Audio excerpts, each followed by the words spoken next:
Lo que me pasó no sucedió en mi casa. Trabajaba como empleada doméstica en una casa rica.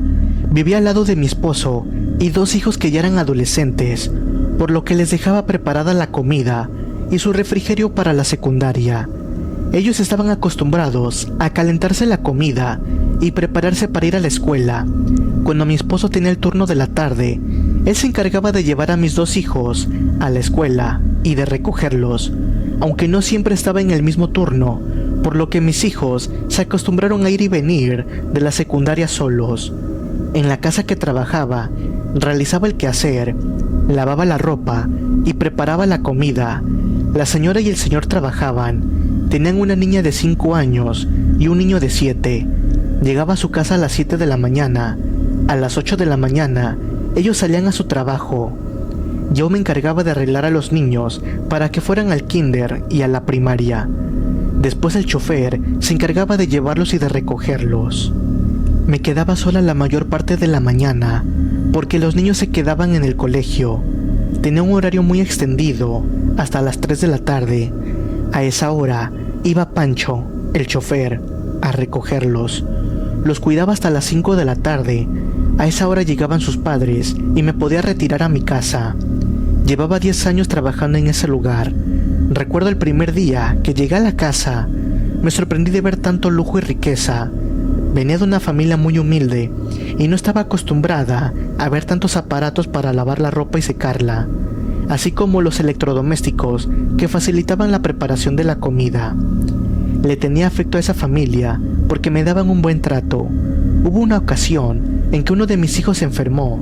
Estuvo hospitalizado por una semana. Mis patrones me dijeron que fuera a cuidar a mi hijo y que no me descontarían la semana que no trabajé, y me dieron un bono extra para los medicamentos que necesitaba mi hijo. Me tocó ver desde el momento en que mi patrona quedó embarazada.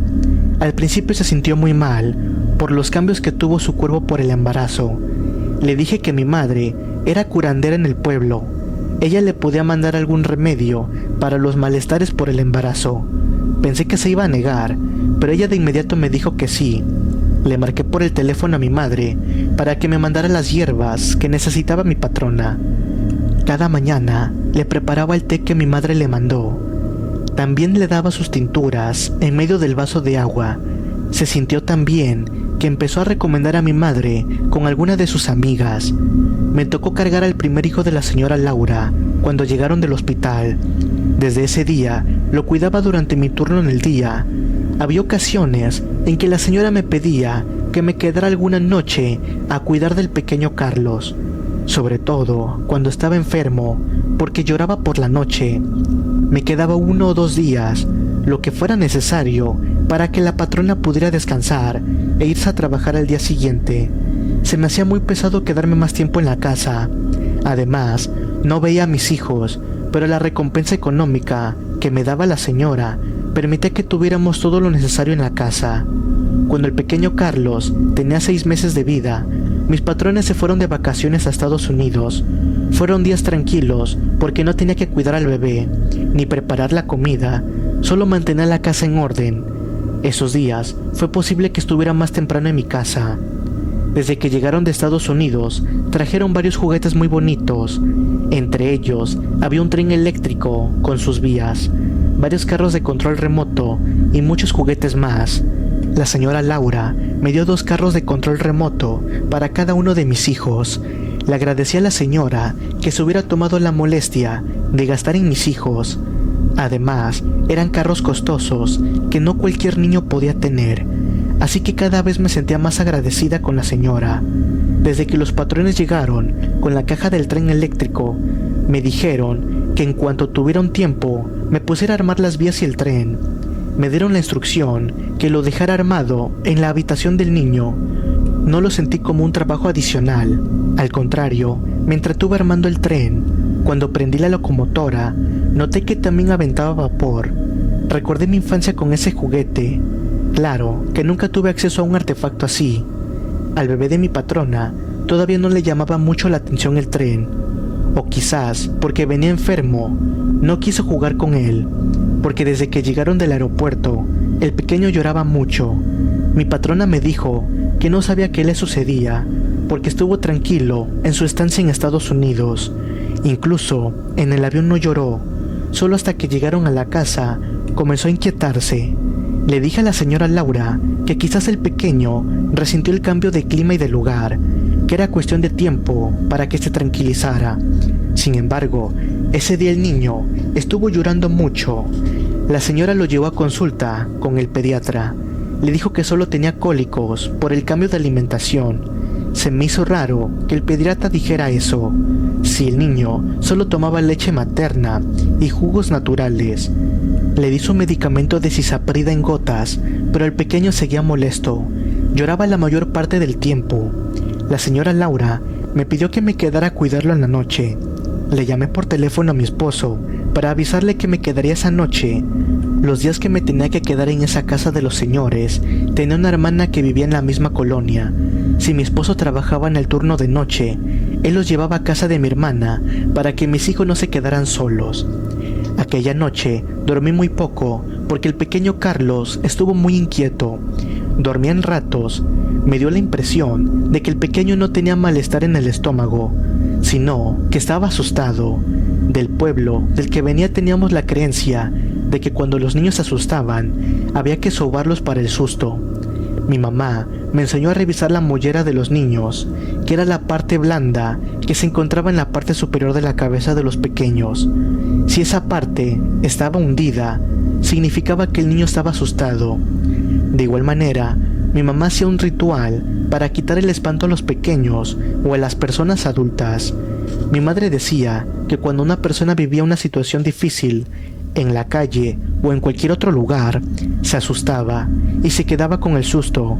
Por ese motivo, era necesario quitar el espanto a las personas, porque luego se confundían con enfermedades y ningún medicamento surtía efecto, porque no servían para curar el susto. La señora Laura me dijo que su bebé estuvo la mayor parte del tiempo con ella y no les pasó ningún acontecimiento extraño o anormal para que su hijo se asustara. Le dije que los miedos de los adultos no eran los mismos que los de los niños. Hasta la sensación de caerse les generaba miedo. Noté que mi patrona no me creyó del todo. Preferí no decirle nada más. Como el pequeño Carlos seguía llorando mucho, la señora me pidió que me quedara de nuevo a cuidarlo por la noche, mientras lo sostenía en mis brazos cuando todos estaban dormidos. Le sobé su cabeza, le puse un poco de alcohol en la mollera y le amarró un trapo en su cabeza. Le había aprendido a mi madre a sobar a los pequeños. No sé si fue casualidad, pero el bebé se quedó dormido. Esa noche pude dormir por más tiempo. Al día siguiente, el niño estuvo más tranquilo. Mi patrona me dijo que ya no era necesario que me quedara a dormir la siguiente noche. Sentí un alivio al escucharla. Ya podría ver a mis hijos. Los siguientes días, el pequeño Carlos estuvo tranquilo. Por lo general, era un bebé muy apacible. Solo cuando se sentía mal lloraba mucho. Durante el día, estuvo jugando con su móvil y sus juguetes. Le daba la leche materna que la señora Laura dejaba en el refrigerador. Mientras bebía su leche y lo acomodaba para repetir, escuché que se prendió el móvil de la habitación del bebé. Fui para ver qué había pasado. Todo estaba en perfecto orden, a excepción que el móvil giraba al ritmo de la canción de cuna. Lo apagué. Se me hizo muy raro que se hubiera encendido solo, porque el juguete tenía un botón para encendido y apagado. Me quedé un rato en el patio con el bebé, para que tomara un poco de sol. Le puse una cobija sobre el césped y lo acomodé con su pelota. Estaba muy contento y sonriente. Hasta el patio escuché el sonido del tren que estaba encendido. Replicaba el mismo silbido que un tren real. Fue bastante raro, porque el juguete también funcionaba con un botón de encendido y apagado. Vi a Pancho, que estaba lavando uno de los autos. Le pedí que vigilara por unos minutos al bebé para ir a la habitación. Cuando entré al cuarto, el tren estaba dando vueltas sobre la vía. Apagué la locomotora. Me quedé pensando por unos segundos qué estaba ocurriendo con los juguetes. De pronto escuché el llanto del pequeño Carlos. Salí de inmediato a abrazarlo.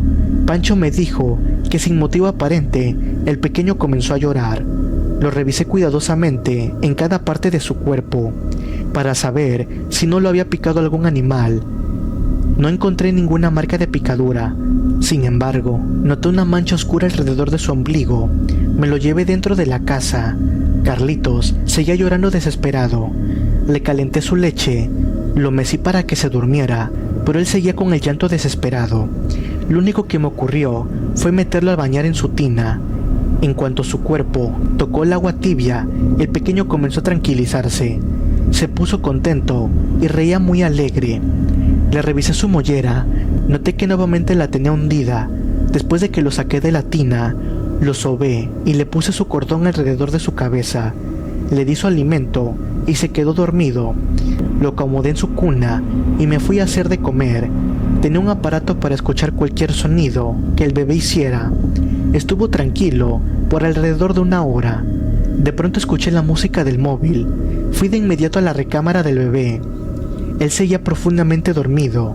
Me asomé por la ventana y vi a Pancho, que seguía lavando los coches. Me quedé por un instante tratando de entender lo que estaba sucediendo en esa habitación. No encontré nada anormal. Me regresé a la cocina. Intuía que algo sucedía en ese cuarto, aunque no sabía definir con exactitud lo que estaba ocurriendo.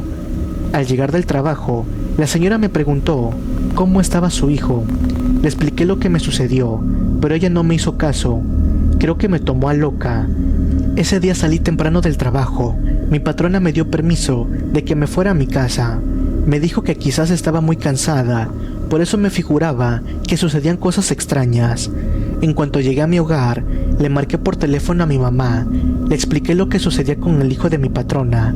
Mi mamá, sin pensarlo, me dijo que a mi patrona le habían hecho una maldición y que utilizaron uno de los juguetes para que fuera el vehículo que pudiera llevarlo a todos lados. Le platiqué lo que sucedía con el bebé.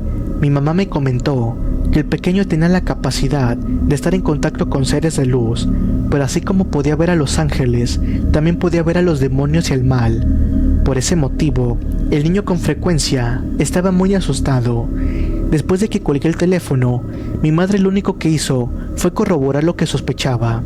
Sabía un poco sobre los seres malignos, pero me vine muy joven del pueblo y ya no seguía aprendiendo más sobre las artes oscuras. En cambio, mi madre era una experta en ese tema. En una ocasión, vi cuando le sacaba el mal a una niña. Por recomendación de mi madre, me dijo que le explicara a la señora Laura lo que sucedía. Si por algún motivo ella no me quería, yo no tenía ninguna responsabilidad porque estaba avisada. En cuanto ella llegó, le comenté lo que había sucedido. Contrario a lo que esperaba, ella me puso mucha atención. Me dijo que por las noches se encendía el móvil. En otra ocasión, se levantó a apagar la locomotora. La señora me dijo que ella no era creyente de cosas paranormales, pero todo lo que sucedió desde que llegaron de Estados Unidos era muy extraño. Además, su hijo se despertaba llorando desesperado, como si alguien lo despertara a propósito. Me preguntó si podía pedirle a mi mamá que viniera a revisar la casa. Le respondí que ella no acostumbraba a hacer trabajos en ninguna casa. La gente que necesitaba de sus servicios acudía a su vivienda. Quizás si le pedía el favor, ella vendría. Le comenté a mi madre sobre la solicitud de mi patrona. Ella dudó un poco, pero después me dijo que lo iba a hacer por mí, que el siguiente sábado iría a revisar al bebé. Los siguientes días, todo estuvo en completa calma. El bebé tranquilo, solo lloraba cuando tenía hambre o sueño. Incluso llegué a pensar que habíamos exagerado un poco las cosas. Mi mamá llegó el sábado por la mañana. Nos fuimos juntas a mi trabajo. En cuanto pasamos el umbral de la puerta, ella se detuvo. Me dijo que había algo malo en esa casa. En ningún momento dudé de lo que me dijo. Ella desde niña tenía la capacidad de ver seres de otro mundo. La llevé a la habitación del bebé. Noté en su rostro que no le agradó lo que vio.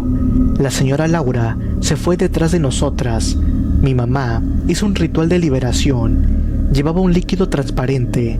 Me dijo que era una infusión de distintos tipos de hierbas. Hubo un momento en el que el pequeño Carlos comenzó a reírse a carcajadas, mirando hacia un lado de la pared. Salimos de la habitación. Mi mamá le dijo a la señora Laura que había un demonio en el cuarto del bebé, que hicieron un ritual de magia negra en el que el demonio se hacía presente a través de los juguetes.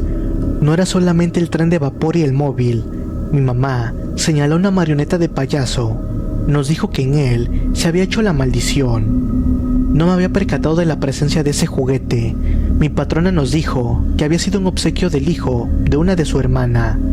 Él ya estaba muy grande y le dio el muñeco al pequeño, aunque a él todavía no le llamaba la atención. Por eso el juguete se quedó olvidado en el instante. Mi mamá le dijo a la señora Laura que hablara con su hermana y le preguntara si le había pasado algo extraño con ese juguete o si alguien se lo había regalado a su hijo. Mi patrona de inmediato habló por teléfono con su hermana. Le preguntó el origen del muñeco. Ella le respondió que se lo habían regalado a su hijo. Fue de visita a la casa de uno de sus amigos. Le gustó tanto el muñeco que el pequeño se lo obsequió. Le preguntó si era nuevo o usado. Le dijo que le perteneció a su amigo. La hermana de la señora Laura le preguntó si sucedía algo malo con el juguete o si se encontraba bien su sobrino. Ella tuvo que decirle lo que estaba ocurriendo. Mi patrona puso en altavoz su teléfono para que escucháramos lo que su hermana decía. Ella corroboró lo que mi madre sospechaba. Le dijo que desde que su hijo llegó con el muñeco, tuvo una conducta extraña. Su hijo nunca le dijo algo malo si sucedía con el juguete. Cuando se lo obsequió a Carlitos, pensó que era un buen gesto por su parte. Mi mamá le dijo a mi patrona que no era sencillo deshacerse de un juguete maldito. Incluso si lo llevaba a bendecir, tampoco era garantía de que el juguete se quedaría liberado. Lo ideal era quemarlo mientras se hacía un ritual de liberación. La señora Laura le preguntó a mi mamá si se podía llevar el objeto y hacer el ritual en su casa. Mi madre le respondió que así no funcionaba. Tenía que hacerse en el lugar en el que habitaba, porque si se lo llevaba, era posible que el demonio se pudiera quedar en otro de los juguetes. La prueba era que también el tren de vapor y el móvil se movían de manera autónoma. La hora indicada para hacerlo era las 3 de la mañana. Alguien debía cuidar y proteger al pequeño Carlos. Nos fuimos de la casa de mi patrona. Me dio el resto del día para que consiguiéramos todo lo necesario para ese ritual. Nos dijo que nos iba a mandar al chofer para que nos recogiera. A las 2:30 de la madrugada llegó Pancho por nosotras. Mi madre llevaba todo lo requerido. Cuando llegamos a la casa de la señora Laura, su esposo no se veía muy convencido. Nos dijo que solo eran supersticiones que le habían metido a su esposa. Mi mamá de inmediato le dijo que si no estaba de acuerdo, ella se iba. La señora Laura intervino, dijo que entráramos. Ella estaba de acuerdo en que se lo iba a hacer. En el patio de la casa, mi mamá prendió el brasero. Cuando el carbón tuvo la mayor intensidad, me dijo que fuera por el muñeco. Entré a la habitación de Carlitos, tratando de no hacer ruido y que no fuera a despertarse. Lo único malo fue que no encontré el juguete. Lo busqué en las repisas, en el juguetero, en todas las partes de la habitación, sin conseguir encontrarlo. Salí a decirles que no encontraba el muñeco. Mi mamá dijo que estaba enterado de lo que íbamos a hacer. No iba a ser posible hacer el ritual, por lo que nos dispusimos a retirarnos. Estábamos dentro del auto cuando salió la señora Laura.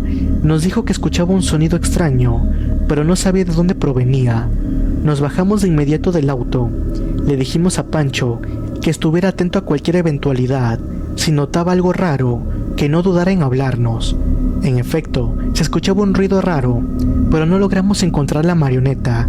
Parecía como si se estuviera burlando de nosotras. Al notar lo que sucedía, mi mamá comenzó a hacer oración de desalojo, sin importar que el muñeco no estuviera presente. Siguió con el ritual, y de repente, escuchamos un ruido fuerte en la habitación de Carlitos. Nos habíamos olvidado de él. Corrimos hacia arriba. Cuando quisimos abrir la puerta, estaba cerrada por dentro. La señora Laura se puso muy nerviosa. Lloraba porque temía que el muñeco fuera a dañar a su hijo. Salí a la cochera para que Pancho nos ayudara a abrir la puerta. Encontramos al pequeño fuera de la cuna. Nunca supimos qué sucedió, ni cómo le hizo para salirse de su cama. La señora Laura de inmediato lo revisó por todas partes. No encontró ningún golpe, ni evidencia de que lo hubieran maltratado. Buscamos en todos lados al muñeco sin encontrarlo. Aquella noche no lo busqué con tanto ahínco, porque tenía que llevar a descansar a mi mamá. Al día siguiente, nos fuimos al pueblo. El lunes me dediqué a hacer limpieza y buscar con más rigurosidad al muñeco. Sin encontrarlo por ninguna parte, asumí que se había marchado. Le hablé a mi mamá para decirle que el muñeco no aparecía por ningún lado. Ella me dijo que era la prueba de que el muñeco estaba poseído. Ningún juguete por sí solo tenía la particularidad de tener movimiento, a menos que tuviera un mecanismo con pilas. Cuando se realizaba un conjuro, se utilizaba un medio para que el demonio pudiera mantenerse en él. En este caso, fue a través del muñeco. Mi mamá me dijo que bañara a Carlitos en una tina con agua tibia, le pusiera sal de grano y prendiera ramos de laurel para proteger el niño y la casa. Hice todo lo que mi madre me dijo. No tuve que dar ninguna explicación a mis patrones porque me quedaba sola con el pequeño. Tenía temor de que en cualquier momento regresara el juguete maldito. No sucedió. Sin embargo, me quedó la duda de que pudiera aparecer. Mi madre me dijo que estuviera atenta a cualquier cambio en el pequeño, porque no era tan sencillo deshacerse de un maleficio. Durante 2 años no sucedió nada. Todo estuvo tranquilo. Carlitos creció de una manera normal. La dinámica familiar cambió cuando nació la pequeña. A los pocos días que ella nació, empecé a notar que ocurrían nuevamente situaciones extrañas. Acomodaba los juguetes en la noche. Al día siguiente los encontraba ordenados de distinta manera. Pensaba que se debía a que Carlitos jugaba con ellos. Probé con uno de los juguetes que puse en una parte alta de las repisas, solo para comprobar si algo sucedía. Los encontré acomodados de distinta manera. Empecé a sospechar que algo malo estaba sucediendo. En cuanto tuve una oportunidad de hablar con la señora Laura, le comenté las sospechas que yo tenía. Ella me dijo que en esta ocasión no le iba a hablar a mi mamá, no porque desconfiara de ella, sino porque podía suceder lo mismo que aquella noche. Lo mejor era tomar medidas diferentes. La señora Laura llevó a un sacerdote para que bendijera la casa. Después llevó a un vidente que era muy reconocido. Tenía una manera particular de realizar sus rituales. Mientras el señor estuvo presente, de nuevo se encendieron los juguetes. Él continuó con el ritual. Antes de retirarse, le dijo a mi patrona que era necesario llevarse el muñeco. Él sabría qué hacer con este. Lo mantendré en un baúl especial del que sería difícil que saliera. La señora Laura le dijo que le encantaría que se lo llevara definitivamente de su casa, aunque quizás de nuevo se pudo haber escondido y sería complicado encontrarlo. El vidente le comentó que con lo que hizo podría encontrar el muñeco. De hecho, se encontraba en el baño. Fuimos de inmediato al baño para ver si era cierto. La marioneta estaba sentada sobre el lavabo. Cuando el vidente quiso agarrarla, se movió, como si alguien la estuviera manipulando de sus cordones. Fue el momento en el que le tuve mucho temor. El hombre tomó a la marioneta, la puso en una bolsa negra y se la llevó. Desde que él se llevó el juguete maldito, todo volvió a la normalidad. Los pequeños estuvieron más tranquilos. Sin embargo, al pequeño Carlos, la mancha negra que tenía en su ombligo no se le quitó con ningún tratamiento. Mi madre me dijo que la marioneta estaba enfermando al pequeño para llevarse su alma. No supe si de verdad sucedió lo que me dijo mi madre. Ella me dio unos remedios naturales para que el pequeño Carlos mejorara, y la mancha desapareció. Mi patrona le dijo a Carlitos que no aceptara ningún juguete que le quisieran regalar.